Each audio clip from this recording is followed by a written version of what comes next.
Hello viewers, কেমন আছেন সবাই? আশা করি সকলে খুব ভালো আছেন।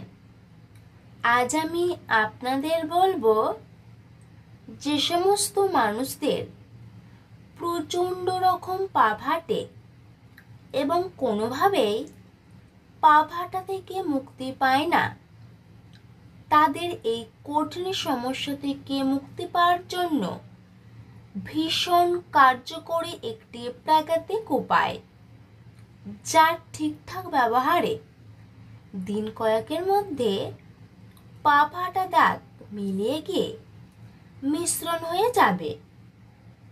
এর জন্য আপনাকে প্রথমে এই গাছটি সংগ্রহ করতে হবে। এরপর ওই গাছের ছালটি তুলে নিয়ে পরিষ্কার জলে ধুয়ে যে কোনো উপায়ে থেতো করে এর রসটি বের করতে হবে।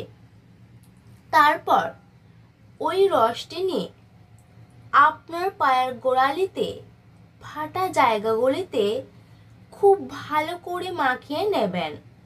তাহলেই দেখবেন আপনার পা ফাটা রোগ ভালো হয়ে যাবে। তবে এটি যখন ব্যবহার করবেন তখন অবশ্যই পাটিকে ভালো করে পরিষ্কার করে তারপরে এর রস লাগাবেন। আর একটা কথা, আপনার এলাকাতে যদি বৃহৎ সাইজের বা বড় সাইজের এই গাছ থাকে তাহলে সব থেকে ভালো কাজ হবে। এই গাছটির নাম শেওড়া গাছ। আপনার এলাকায় বড় শেওড়া গাছ থাকলে গাছের ছাল নেওয়ার পরিবর্তে ওই গাছের কাণ্ড একটু কাটবেন। তারপর ওখানে যে আঠা বের হবে সে আঠাটি যদি আপনার পায়ে ফাটা জায়গাতে লাগাতে পারেন তাহলে 2-3 দিনের মধ্যে পা ফাটা সেরে যাবে। আর বড় গাছ না থাকলে ছোট গাছের ডালপালা থেকে ছাল তুলেও ব্যবহার করতে পারবেন।